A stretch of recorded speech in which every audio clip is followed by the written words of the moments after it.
అసలు మన ప్రభా నీ ప్రజల్ని రీతిగా పరిపాలించాలని ప్రభా అయ్యా తను ప్రభా జ్ఞానాన్ని అడిగినప్పుడు ప్రభా నీ జ్ఞానంతో పాటు సమస్తం అనుగ్రహించాలండి. ఇది నాన్న నేను అడుగుతున్నాను ప్రభా. అయ్యా ఎటు రీతిగానే వాక్యాన్ని ధ్యానించాలి నాకైతే తెలియదు ప్రభా. నాలో బిడ్డలతో మాట్లాడే ప్రభా తగిన జ్ఞానమును ఆత్మను దయచేయమని ప్రభా. వెనగని చదువులను గ్రహించే మనసుకుని బిడ్డలకు దయచేయమని నజరేయుడైన యేసుక్రీస్తు నామములో నీకు ప్రతిమాని వేడుకుంటున్నాను పరమ తండ్రి. మన అంశం వచ్చేసి తొలిచూలు కదండి. తొలిచూలు అనగా ప్రథమ సంతతి లేదా మొదటి సంతానం అనేది దేవుని వాక్యము సెలవిస్తుంది. మనుషుల్లో కానీ పశువుల్లో కానీ మన దగ్గర ఉన్న ప్రతి దాంట్లో కూడా మొదటి సంతానము ఆయనదే, దేవుడిదైన వాక్యము సెలవిస్తుంది. ఎందుకు మొదటి సంతానము తొలిచూలు సంతానం ఆయనదంటే ఆయన వాక్యం ఏమి సెలవిస్తుందంటే అది నాది అని వాక్యం సెలవిస్తుంది. చూడండి, నిర్గమకాండము 13వ అధ్యాయము 1వ వచనం ఒకసారి చదువుతారు. మరియు యెహోవా మోషేతో ఇలాగ సెలవిచ్చెను, ఇశ్రాయేలీయులు మనుషుల యొక్కయు పశువుల యొక్కయు ప్రథమ సంతతి అనగా ప్రతి తొలిచూలు పిల్లలు నాకు ప్రతిష్ఠించుము, అది నాదని చెప్పాను. ప్రతి తొలిచూలు పిల్లల ప్రతిష్ఠింపుము, అది నాదనని దేవుని వాక్యం సెలవిస్తుంది. అది మనుషుల్లో కానీ పశువుల్లో కానీ మన ఇంటి దగ్గర వేసుకునే మొక్కల్లో కానించి మొత్తం కూడా తొలిది ఏదైనా కూడా అది దేవుడిదే. అందుకని మనము ఏం చేస్తామంటే మన ఇంటికాడ చెట్లు వేసిన చెట్లు కాయలు కానీ పుష్పించిన పువ్వులు కానీ లేకపోతే మనం ఏదైనా పని చేసినప్పుడు అది వచ్చే మొదటి జీతం కానీ ఏదైనా అది ప్రభు మనకి ఇచ్చాడు కాబట్టి తొలిచూలు ఏదైనా మనము దేవునికి ఇవ్వాలని దేవుని వాక్యము సెలవిస్తుంది.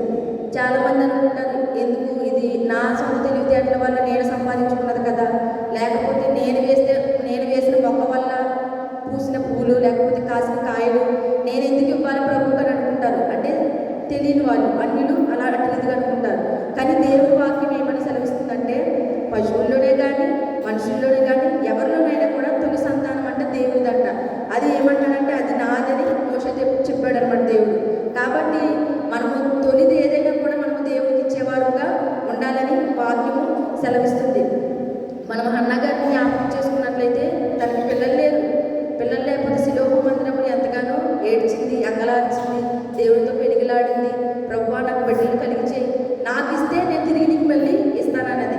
ఇచ్చింది. కొన్ని మొదటగా పుట్టిన కుమారుని ఇచ్చిందా లేకపోతే తర్వాత పుట్టిన సంతానాన్ని ఇచ్చిందా? లేదు, తొలిచూలు కుమారుణ్ణే ఇచ్చింది.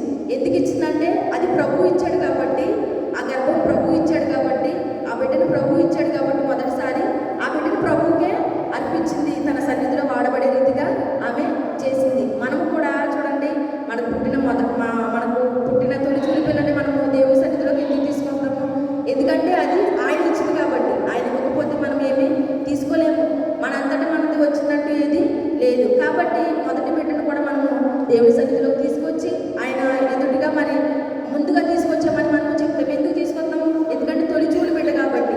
ఆయన కూడా అంట తొలిచూలు కుమారుడు కానీ పొద్దుగుడ్డలతో చుట్టబడి సత్రంలో వాడికి స్థలం లేనందున పశువుల తొట్టులు ఆయనంట పరుండబెట్టాడు. ఏదైనా మొదటిది దేవుడికి మనము ఇచ్చేవారుగా ఉండాలి. ప్రథమ సంతతి అంటే ప్రథమగా మనము దేవునికి ఇచ్చేవారుగా ఉండాలని వాక్యము సెలవిస్తుంది. అదేవిధంగా చూడండి, అబ్రహాం గారు మనం జ్ఞాపకం చేసుకున్నట్లయితే అబ్రహాం గారికి సంతానము తొలి సంతానము ఇస్సాకు గారని దేవుని వాక్యము సెలవిస్తుంది. అందుకనే యెహోవా ఏమడిగాడంటే అబ్రహాం గారిని పరీక్షించడానికి పరిశోధించడానికి నీ ఒక్కడే ఉన్న నీ కుమారుడిని నాకు ఇవ్వనని అబ్రహాం గారిని అడిగాడు. కానీ అబ్రహాం గారికి ఇంకో కుమారుడు కూడా ఉన్నాడు, ఇస్మాయిల్ ఉన్నాడు. కానీ అది ఆయన సంతానం కాదని దేవుని వాక్యం సెలవిస్తుంది. ఏదైతే సారాతో నువ్వు ఇస్సాకును కన్నావో అదే నీ సంతానం అని దేవుని వాక్యం సెలవిస్తుంది. సార్ చూద్దాం, ఆదికాండము 21వ అధ్యాయం 12వ వచనం. ఆదికాండం 21వ అధ్యాయం 12వ వచనం. అయితే దేవుడు ఈ చిన్నవాడిని బట్టి ఈ దాసిని బట్టి నువ్వు దిక్కపడవద్దు.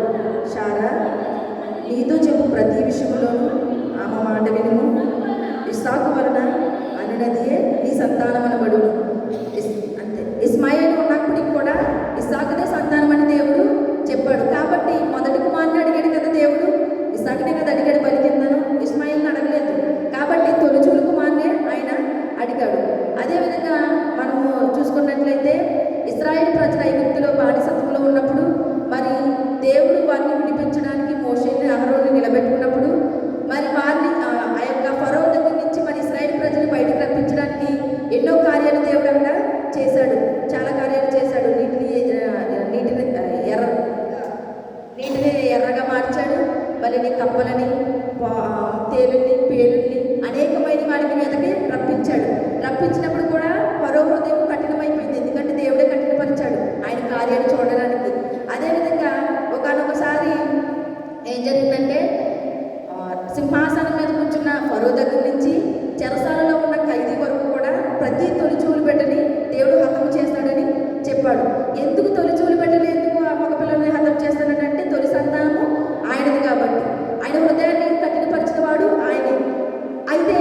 ఏది లేదు. బ్రతికి ఉన్నామంటే అది ఆయన కృపే. కానీ ప్రతిదీ నాది నాది నాది అనుకుంటాం. ఆయన దగ్గర నుంచి రాకపోతే మనకి ఏది శాశ్వతం కాదు, అది మనకు రాదు కూడా. కాబట్టి నీది ఏది అని అనుకుంటున్నామో అది దేవుడిదని వాక్యం సెలవిస్తుంది. తొలిచూలుగా దేవుడు మొదటిసారి ఏదైనా దేవుడికి ఇవ్వాలి, మనం దేవుడికి ప్రాధాన్యత ఇవ్వాలి. కానీ మనము దేవుని విడిచిపెట్టేసి బిడ్డలో బిడ్డలో అంటాము, లేకపోతే భర్త అంటాము, లేకపోతే వాళ్ళకి ఎక్కువ ఇంపార్టెంట్ ఇస్తాం కదా. కానీ దేవుడు లేకుండా వాళ్ళు మనకు రారు కదా.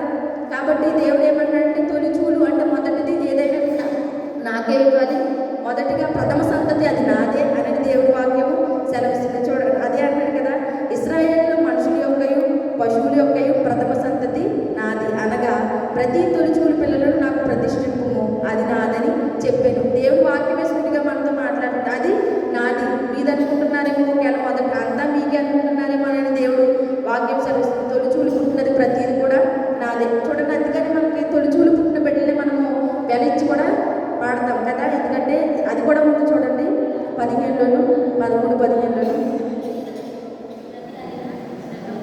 అదే ప్రతి గాడిద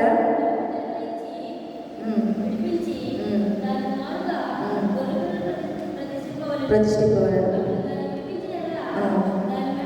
విరగదీయవలను. మీ కుమారులో తొలిచేమైన ప్రతి మమ్మలను వాటిని వెలిగించి, మనం అలాగే చేస్తాం కదా, పాడుకుంటాం, పిల్లలకి కలిగించి పాడుకుంటాం దేవుని సన్నిధిలో. ఎందుకంటే అది ఆయన నుంచి వచ్చింది కాబట్టి మనము ప్రథమ సంతతి ఆయన ఇచ్చింది కాబట్టి మనము ఆయనకి ఇచ్చే వారంగా మనము ఉంటాము. చూడండి, ఇంకా ఉంది కదా లూకాసు వార్త 2వ అధ్యాయం.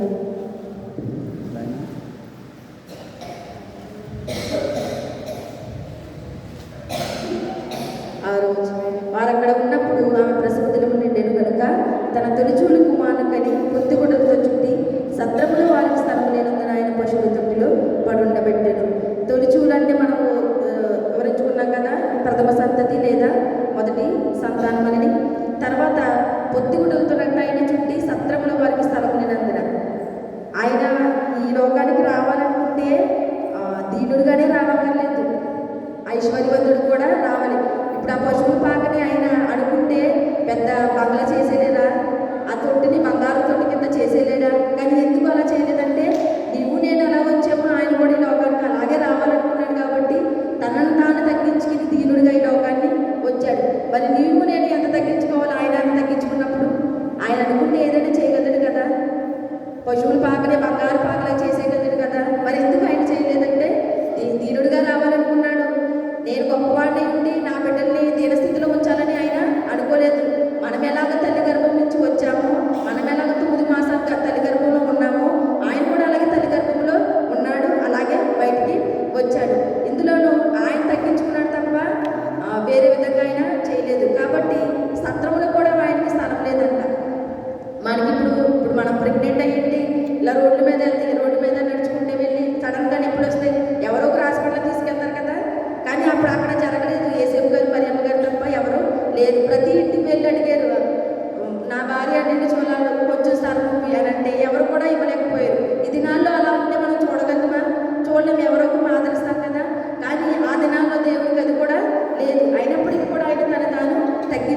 చిన్న బిడ్డలంట ఈ లోకంలో ఉన్నవాడి కంటే గొప్పవాళ్ళంట, అంటే దేవుడితో సమానులు వాళ్ళు. ఆ బిడ్డ అక్కడికి వెళ్ళాడని మనం అందరం ప్రార్థన చేద్దాము. కాకపోతే తొలిచూలు కుమారులంట మనకు దేవుడికి ఇచ్చేవారుగా ఉండాలంట. ఆయన ఈ లోకానికి దీనుడే ఇచ్చాడు కాబట్టి మనము కూడా ప్రతి విషయంలోనూ మనము హెచ్చించుకునే వారుగా కాకుండా ఆయన ఎంత దీన స్థితిలో ఉండి మళ్ళీ మనకి జీవితాన్ని ఇచ్చాడు, మనము కూడా అట్రీతిగానే ఉండాలి. ప్రతిదీ కూడా ప్రథమగా మనం ఆయనకి ఇచ్చేవారుగా ఉండాలని. మరి నేనైతే చాలా అనుకున్నాను వాక్యం చెప్పాలని, నేను అందించాల్సిన మనసు లేదు వాక్యం ధ్యానించాను. కానీ మరి ఈ కొద్ది మాటలు మీకు అర్థమవుతాయని. తొలిచూలు అనగా ప్రథమ సంతతి లేదా మొదటి సంతానం. మొదటగా మనం ఆయనకి ఇచ్చేవారుగా ఉండాలి. ఏదైనా అది నీవు ఏ విషయంలో అయినా ఇవ్వాలని మరి దేవుడు నుంచి అదే కోరుకుంటాడు. కాబట్టి ఆయన ఏమన్నాడు, మొదట నా నీతిని నా రాజ్యాన్ని వెతకమన్నాడు. ఎందుకు మొదట వెతకమన్నాడంటే మొదట ఆయనది కాబట్టి మనం ఆయన నీతిని ఆయన రాజ్యాన్ని వెతికేవారుగా ఉండాలని. ఈ తొలిచూలు అని అనడానికి మనం ఏదైనా ప్రభుకు మనం ఇచ్చేవారుగా మొదట ఆయనకే మన ప్రాధాన్యత, మనం ఆయనకే ఇంపార్టెంట్ ఇవ్వాలని. అన్ని విషయాల్లో కూడా ఆయనకి అనుకూలంగా మనం జీవించాలని. మనం ఎన్నో క్రిస్మస్లు చేసుకుంటున్నాము, ఎంతగానో దేవుణ్ణి ఆరాధిస్తున్నాము, కానీ మారు మనసు లేకపోతే అదంతా వ్యర్థమే. ఇప్పటికైనా మనం మారాలి. ఎందుకంటే వచ్చే దినాలు చాలా భయంకర దినాలుగా ఉన్నాయి. తల్లి జాడ పిల్లకి, పిల్ల జాడ తల్లికి కూడా ఉండే రోజులు కూడా కావాలి. ఇప్పుడు మనం దుర్దినాలు చూస్తున్నాము. ఇంతలో కనపడి అంతలో మాయమైపోతున్నారు అందరూ కూడాను. కాబట్టి మీరు ఏం చేస్తారంటే ప్రతి విషయంలో ప్రార్థన, ప్రభు ఈ సంవత్సరమైన ప్రభు నీ కొరకు నేను జీవిస్తానని నూతన సంవత్సరంలో వాగ్దానం తీసుకోండి. మనం వాగ్దానం చేసుకుంటే ఆయన వాగ్దానం నెరవేర్చి నమ్మదగిన దేవుడు కాబట్టి మన జీవితానికి ఆయనకు అప్పగిస్తే ప్రతి విషయంలోనూ నీకు ఆయన తోడుగా ఉంటాడు. అబ్రహాముకు తోడుగా ఉన్న దేవుడు, ఇస్సాకు తోడుగా ఉన్న దేవుడు, యాకోబుకు తోడుగా ఉన్న దేవుడు, ఇది నీకు కూడా తోడుగా ఉండడానికి సిద్ధముగా ఉన్నాడు. కాబట్టి ఆయన హస్తము నీ మీద ఎప్పుడు కూడా ఉంటుందని దేవుడి వాక్యం సెలవిస్తుంది. కాబట్టి ప్రతి విషయంలో ప్రార్థనాపూర్వకంగా ఉండండి, మెలుగు కలిగి జీవించండి. బుద్ధి లేని కన్నికల వలె కాకుండా బుద్ధి కలిగిన కన్నికల వలె సిద్ధిలో మనం నూనె పోసుకుని ఆయన ప్రభు వచ్చినప్పుడు మనం సిద్ధంగా ఉంటే ఆయనతో కూడా వెళ్ళేవారంగా ఉంటాము. కాబట్టి ప్రతి విషయంలోనూ ప్రథమ స్థానం దేవుడికి ఇవ్వాలని ఈ చిన్ని మాటలు ప్రభు సన్నిధిలో జ్ఞాపకం చేసుకుంటాడని, మీకు కూడా అర్థమయ్యే జ్ఞానం దయచేస్తాడని యేసు నామములో అడుగుచున్నాను.